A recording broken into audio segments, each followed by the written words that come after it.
In today's episode, Why Hire Coaches, featuring Jim Laney and Sara Brodhead. Hello, coaches! Welcome back to another episode of Coach Better Quick Tips. My name is Kim Capino, and I've worked with hundreds of teachers, coaches, and leaders in schools around the world through my courses, consulting, mentoring, and membership to help them create thriving and sustainable instructional coaching programs.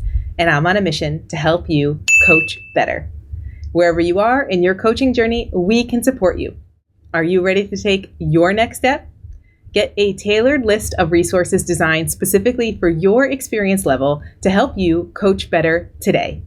Take our free quiz at coachbetter.tv/quiz to get started. In today's episode, we're talking about why schools hire coaches, featuring 2 experienced school leaders. This is a highlight from one of my favorite episodes from last season, featuring head of school Jim Laney and director of curriculum Sara Brodhead. What I love about this clip is how both Jim and Sara define the benefits of coaching on many different levels, what the board needs to hear, what motivates leaders, and the benefits of coaching to improve student learning. There are so many reasons for schools to invest in coaching, but it is a big investment. Understanding the value of coaching from multiple perspectives can help you advocate for coaching too. Understanding the why behind coaching is part of phase 1 of the Thrive model, finding clarity. We know from our ACES research that the clarity of a coaching program is the biggest factor in teachers and leaders reporting positive benefits to coaching. Without clarity, it's hard for us to recognize the impact and value of coaching. If you want to learn more about the Thrive model after this episode, head over to our website at edurolearning.com/thrive to get all the details. I'll link it for you in the description, and I'll also link a previous Quick Tips episode where I share a brief overview of the model. Wherever you are in your coaching journey, being an advocate for coaching is a key part of your role as an instructional coach. After you watch this episode, stay tuned to explore how you can continue to grow into your coaching advocacy or into a coaching role from the classroom. Okay, let's jump into this clip with Jim and Sara. Well, I'll take care of that piece first. The board has seen improvements happening. I think beyond, another resource that Sara didn't mention that we were able to add here was time. When I arrived at the school in 2021, our teachers had a total of 5 professional days during the school year to work together. And that was it. The air conditioning would be turned off at the end of the day and people would be told go home, either directly or the message was pretty clear. So that's a big reason why there was not really a well-established, documented, guaranteed, and viable curriculum.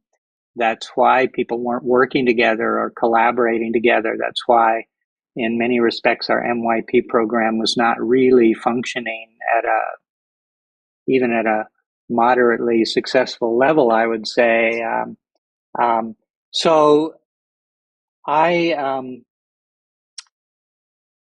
had instructional coaches in other schools that I've been in, and what I see is with a really good coach is somebody who can work alongside master teachers and bring them into the conversation so that everybody can learn from those people who really understand, for example, classroom routines and management, and everything just moves along tickety-boo, and kids spend 90% of their time focused on learning experiences. And then obviously working alongside people who are newer in the profession. This happens in every school, but we do talk about diversity of teachers and staffing, and part of that diversity is the people with 20 years experience and the people with two or 3 years experience, or maybe even less. And in a situation where you have support, where you have a DP coordinator, where you have an MYP coordinator, or where you have a coach, where you have a principal who has the time to support, or even a great teaching assistant in the classroom who's really a fabulous instructional assistant, then you can have that kind of diversity and be successful. Bottom line for me is our kids have 1 year in grade 1.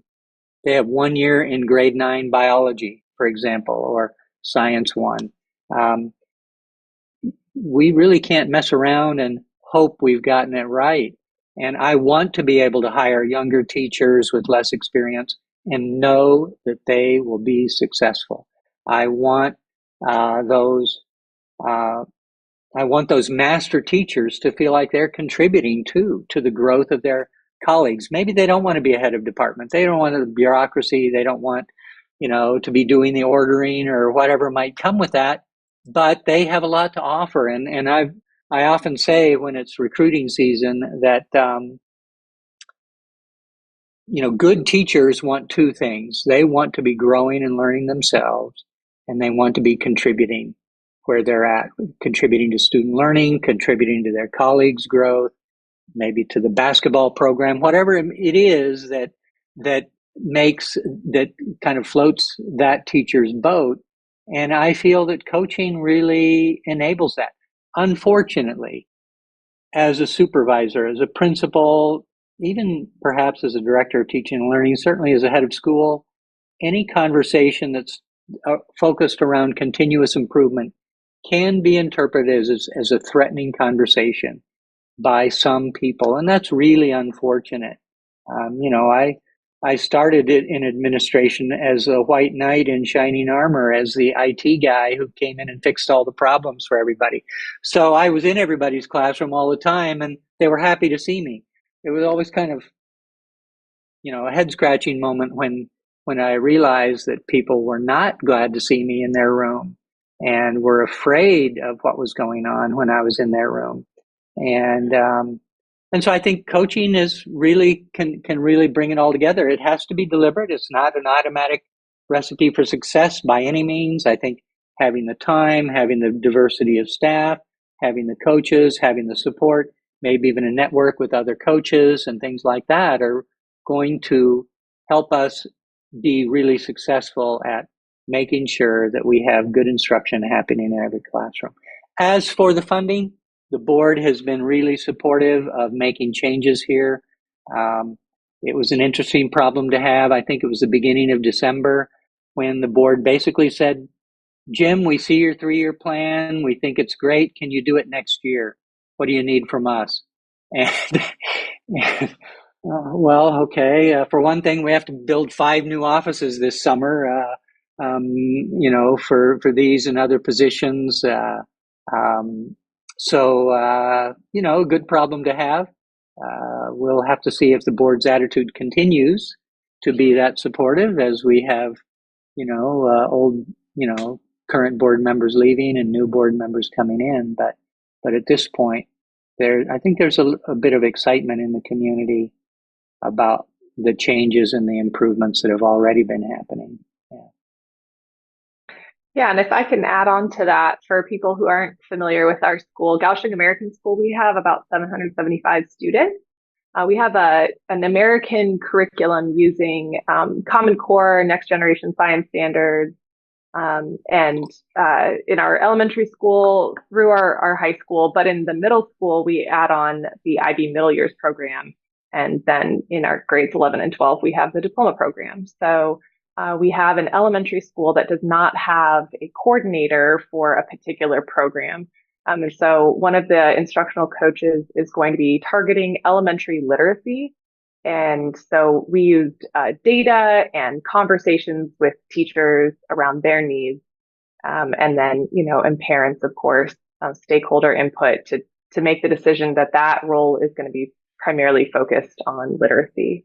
And then for our secondary programs in middle and high school, we already have the coaches the coordinators that are there for that curriculum piece, understanding how to implement the programs into instruction, but really the instructional strategies that can support effective teaching and learning. So that's why we're having a more broad whole school secondary coach. Yeah, I think in the secondary literacy will still be important because about 95% of our kids aren't necessarily using a lot of English outside of the school. But also, I'm really looking forward to, we teach in 85-minute blocks through the week in the secondary.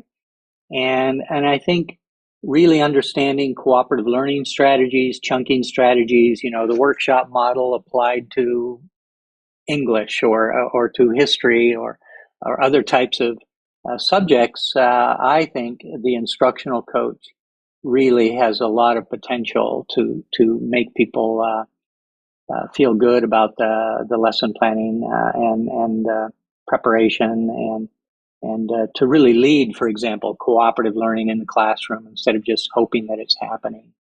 Yeah. I think that partnership piece that you're talking about instructional strategies, that feeling like you have somebody walking the path with you, that feeling like you have someone who can bring in outside perspectives, even from within the school, but like outside from other classrooms or other subject areas, and get that feeling of growth happening internally within the school, but connected to other areas that individual teachers might not be. That's a really powerful aspect of coaching to leverage. And especially when you're looking at these broadly applicable instructional strategies that would work for all of your students in all of your subject areas, and really making sure that teachers feel supported and students get the learning that they need. I mean, it all is very clear to me. I can see where you're going with this. Thanks for watching this clip with Sara and Jim. If you're thinking about the ways that your school might benefit from instructional coaching and you want to start this conversation, you are not alone. There are so many educators who are curious about coaching and want to provide this kind of learning experience in their school setting. Many of them choose to join us in our course, Getting Started as an Instructional Coach. You can hear from a few of our graduates in some previous case study episodes of the show. I'll link them in the show notes and up here for you. One of our graduates, Brenda, who's featured in a case study episode, says, "This course has helped me to understand the role of a coach and be more confident in speaking about coaching. My biggest takeaway from the course is that I have what it takes to be an instructional coach." Getting Started as an Instructional Coach is designed specifically for classroom teachers curious about moving into a coaching role, and it's the introductory course to the Coach Certificate and Mentorship Program. If you're new to coaching and you want to make the transition from classroom to coach as smooth as possible, please come join us in our next global cohort of Getting Started as an Instructional Coach. This course is specifically designed for classroom teachers that are moving into a coaching role, so you're prepared for the transition. It's focused on exactly the skill set and mindset shifts that you need to make so you can be successful in your first years as an instructional coach. As with all of our global cohorts, we only open registration once a year, and registration for this year's cohort begins in just a few weeks. Don't miss your chance to join us this academic year. Get all the details at edurolearning.com/getting started. Don't forget that advocating for coaching is part of your role as an instructional coach, whether it's your first year on the job or your 10th. This is why we include coaching advocacy in all of our courses for coaches at the depth that's just right for your experience level. So if you're not sure if Getting Started is the right course for you, watch one of our free workshops for instructional coaches designed for your experience level, so you can take the next step in your learning right now and uncover how you can continue to advocate for coaching in your role right now. Find them all on our website at coachbetter.tv/workshops. Wherever you are in your coaching journey, we can support you. If you're curious right now, if you have questions, you want to talk about this episode, please reach out. You can leave a comment down below. You can ask a question on our website at coachbetter.tv. You can join our Coach Better Facebook group, or you can find me on social media at Eduro Learning and send me a DM. I'd love to support you on your coaching journey. See you next time.